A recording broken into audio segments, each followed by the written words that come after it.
ఇప్పుడు మట్టి గోడకు సంబంధించినటువంటి ఇంకొక వైపు మనం ఉన్నాము.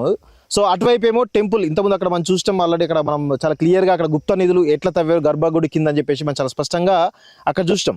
సో ఈ యొక్క ఇంకొక వైపు మనం రావడం జరిగింది, టెంపుల్కి ఇంకొక వైపు. ఇక్కడికి వచ్చినప్పుడు ఇక్కడ కొన్ని చారిత్రకమైనటువంటి ఆధారాలు అయితే ఉన్నాయి. ఇక్కడ రోలు లాంటివి కానీ లేకపోతే అక్కడ కొన్ని శాసనాలు కానీ అక్కడక్కడ ఈ చుట్టుపక్కల మొత్తం ఈ 4.5 ఎకరాల్లో మీరు ఎక్కడ చూసినా కానీ ఈ యొక్క కాకతీయులకు సంబంధించినటువంటి కళా వైభవాలు, ఆ రాళ్లతో చెక్కినటువంటి విషయాలు ఇవన్నీ కూడా చాలా పెద్ద ఎత్తున కనబడుతూ ఉంటాయి. అదేవిధంగా మీరు ఇక్కడ చూస్తే ఒక పెద్ద బావి కనబడుతూ ఉంటుంది. ఒకసారి మీరు చాలా స్పష్టంగా చూడండి. ఇక్కడ ఇది కూడా ఆనాడు కాకతీయుల కాలం నాడు చాలా పెద్ద ఎత్తున తవ్వినటువంటి ఈ బావి ఏదైతే ఉందో, కాకతీయులకు సంబంధించినటువంటి గొలుసుకట్టు చెరువులు అంటాం.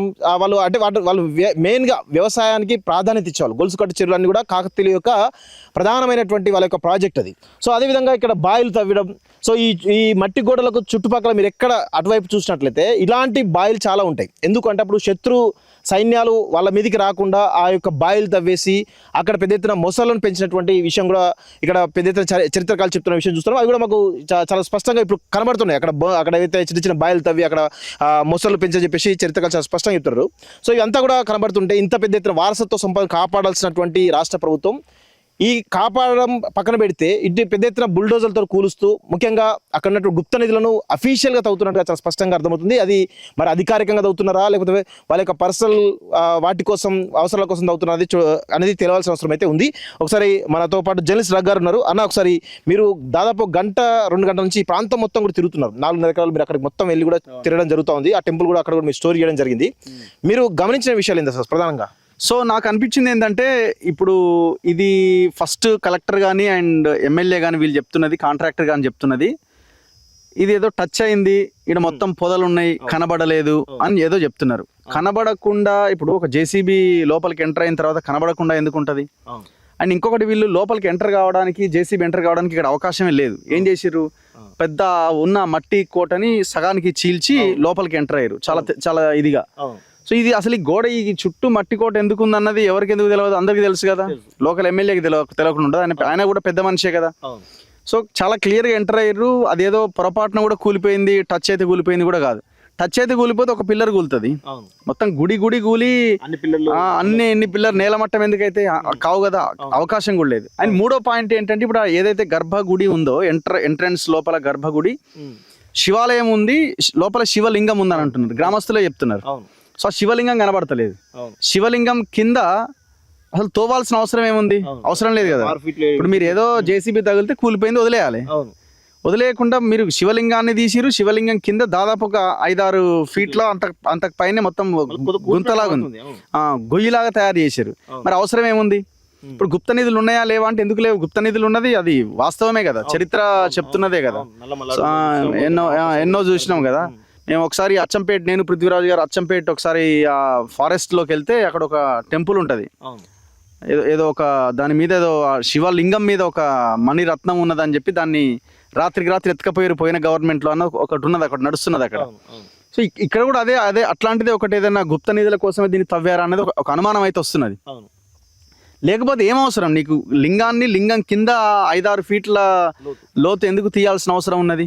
సో దీని మీద ఎవరు క్లారిటీ ఇవ్వట్లేదు. మనం ఇక్కడికి వచ్చిన తర్వాత ఆ పరిస్థితి మనం అంతా అంచనా వేసినప్పుడు అది మనకు అర్థమవుతున్నది. సో ఎంతసేపు మనం గుడి కూలగొట్టినాం అంటే గుడి ఎందుకు కూలగొట్టిరు అన్న దాని వెనకాల ఇది యాక్చువల్గా. లేకపోతే ఇప్పుడు నీ గవర్నమెంట్ ల్యాండ్ లేకుండా ఉన్నదా? ఈ ఊరు కాకపోతే ఇంకా పక్క ఊర్లో, అవతల ఊర్లో, ఇంకో మండలంలో కావలసినంత భూమి తెలంగాణలో ఉన్నది. ఇక్కడే ఈ పర్టికులర్ ప్లేస్లో ఎందుకు? ఈ పక్కన 66 ఎకరాల భూమి ఉందట. మరి ఈ మట్టి కోట లోపలికి ఎందుకు వచ్చి ఈ గుడిని కూలగొట్టి బడి కట్టాలనుకున్నారు? ఇందులో 100% చాలా క్లియర్గా ఇవన్నీ పాయింట్స్ మనం చెక్ చేసినప్పుడు గుప్త నిధుల కోసమే ఈ శివాలయాన్ని కూలగొట్టినట్టుగా మనకు అర్థమవుతున్నది. ఇక అంతకుమించి అయితే నాకేం పెద్దగా ఇది లేదు.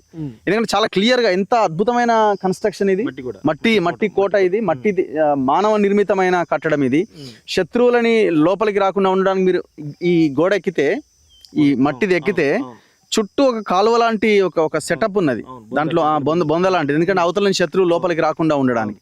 సో దాని అవతల అన్ని జనావాసాల ఇండ్లు ఉండేవని చెప్తున్నారు. సో ఇంత అద్భుతమైన ఈ ప్లేస్ని టూరిజం స్పాట్ కింద చేయొచ్చు కదా. సో ఈ ప్రాంతం కూడా డెవలప్ కావడానికి అవకాశం ఉంటుంది కదా. సో మీరు అక్కడ చూడండి, అద్భుతమైన కొండలు, అది పాకాల చెరువు అవతల ఒక 2-3 కిలోమీటర్ల పోతే పాకాల చెరువు ఉన్నది. సో ఇది ఒక టూరిస్ట్ స్పాట్ కింద చేస్తే అటు పాకాల చెరువు, ఇటు ఇది, అటు రామప్ప, ఇవన్నీ ఒక టూరిస్ట్ స్పాట్ కింద ఉంటాయి కదా. ఆ ప్రయత్నం ఎందుకు జరగదు? ఇప్పుడు ఇంకొకటి, మీరు ఉస్మానియా హాస్పిటల్ నిర్మాణం కోసము ఇప్పుడున్న హాస్పిటల్ నిర్మాణం చేయడానికి ఇది హెరిటేజ్, ఇది ఊలగొట్టడానికి వీల్లేదని హైకోర్టులో కేసు ఉన్నది. ఆ హైకోర్టులో కేసు విషయంలో అసలు ఆ హైకోర్టులో కేసు ముందుకు పోకుండా ఈ ప్రభుత్వాలే దాన్ని అడ్డుకునే ప్రయత్నం చేసినాయి. ఇప్పుడు అది హెరిటేజ్ కింద దాన్ని చూసారు. మరి ఇదెందుకు హెరిటేజ్ కింద చూడరు? ఇది హెరిటేజే కాదు, ఇది భక్తుల మనోభావాలకు సంబంధించిన అంశం కూడా కదా. లోకల్గా ఉన్న వాళ్ళు చెప్తున్నారు, మేము ఇక్కడికి రావాలంటే భయమే, ఇది లోపల ఏదో పాము ఉన్నది అనే ఒక ప్రచారం ఉన్నది, అక్కడ గుప్త నిధులు ఉన్నాయి, అందుకే ఆ పాము ఉన్నది, అందుకే దాంట్లోకి ఎవరు రాలే. సో ఈ ప్రచారము జరిగిన ఆ ఇన్సిడెంట్ కనుక చూస్తే మనకి 100కు 100% ఏదో సంథింగ్ దానికోసమే తవ్వినట్టుగా కనబడుతున్నది నాకైతే. అంటే మీరు ఈ మట్టి కూడా చూసిన తర్వాత కాకతీయుల కళ వైభవం గురించి ఏం చెప్పాల్సుకున్నారు? సో ఇప్పుడు కాకతీయులు అంటేనే ఇప్పుడు మనం ఇప్పుడు ఈ గొలుసుకట్టు చెరువులన్నీ వాళ్ళ ఆధ్వర్యంలో, వాళ్ళ హయాంలో నిర్మాణం చేసినటువంటి చెరువులే ఇవన్నీ.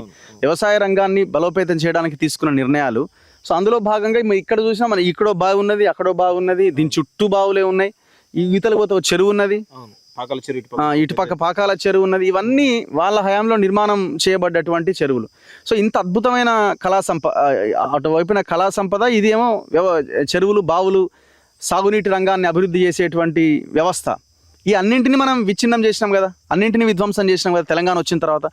ఇదంతా ఎప్పుడు జరిగింది? తెలంగాణ వచ్చిన తర్వాతే జరిగింది. ఈ 12 నెలల్లో జరిగింది. తెలంగాణ రాకపోయినా ఇవన్నీ ఎక్కడెక్కడన్నా ఉండేవేమో. సో ఎంత దారుణమైన విషయం ఇది.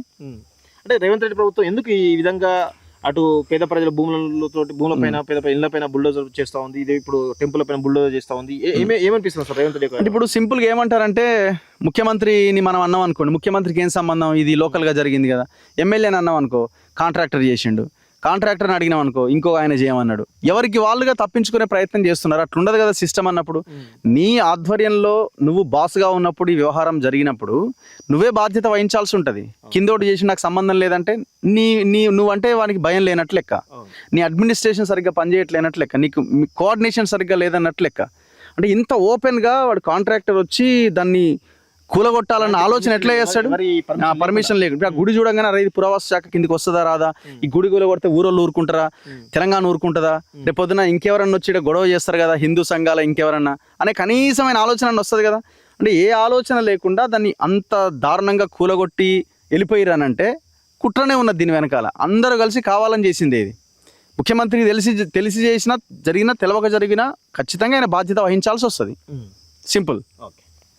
సో ఇది మొత్తానికైతే స్పష్టంగా ఈ గుప్తా నిధుల కోసమే ఈ యొక్క టెంపుల్ని పెద్ద ఎత్తున తవ్వారు. సో ఇక్కడ ఉన్నటువంటి ఈ చుట్టుపక్కల ప్లేస్ అంతా కూడా కాకతీయుల యొక్క కళా వైభవాన్ని పెద్ద ఎత్తున ప్రజలకు చూపించేటువంటి ఒక వారసత్వ సంపద, ఇది ఘనమైనటువంటి వారసత్వ సంపద. సో దీనిపైన ప్రభుత్వం ఏ విధంగా కుట్రలు చేస్తూ దీన్ని ఏ విధంగా విచ్ఛిన్నం చేస్తుందో మనందరం కూడా గమనించాల్సిన అవసరం అయితే ఉంది. సో ప్రధానంగా బీజేపీ పార్టీ పైన ఒక పెద్ద బాధ్యత ఉన్నది. ఎందుకంటే ఎక్కడ హిందుత్వానికి కొంత ఇబ్బందికి వెళ్ళినా కానీ ఇమీడియట్గా పెద్ద ఎత్తున రచ్చ చేసేటువంటి బీజేపీ కూడా ఈ విషయంలో ఎందుకు సైలెంట్గా ఉన్నట్టు అనేది కొంత అనుమానం అయితే కలుగుతూ ఉంది. సో దీనిపైన చాలా స్పష్టంగా అన్ని పార్టీలు కూడా దీనిపైన స్పందించాలి. ప్రభుత్వం కూడా వెంటనే ఈ కట్టడాలపైన చర్యలు ఏవైతే ఉన్నాయో అవి పునర్మించి ఈ యొక్క ఎవరైతే బాధ్యులు వాళ్ళపైన చట్టపైన చర్యలు తీసుకొని చెప్పి ప్రధానంగా డిమాండ్స్ వినిపిస్తున్నాయి. ఇది ఇక్కడ ప్రధానంగా ఈ బట్టి కోట అవుతుందో అక్కడ నుంచి గ్రౌండ్ రిపోర్ట్ చూస్తుండండి college TV. Thank you very much.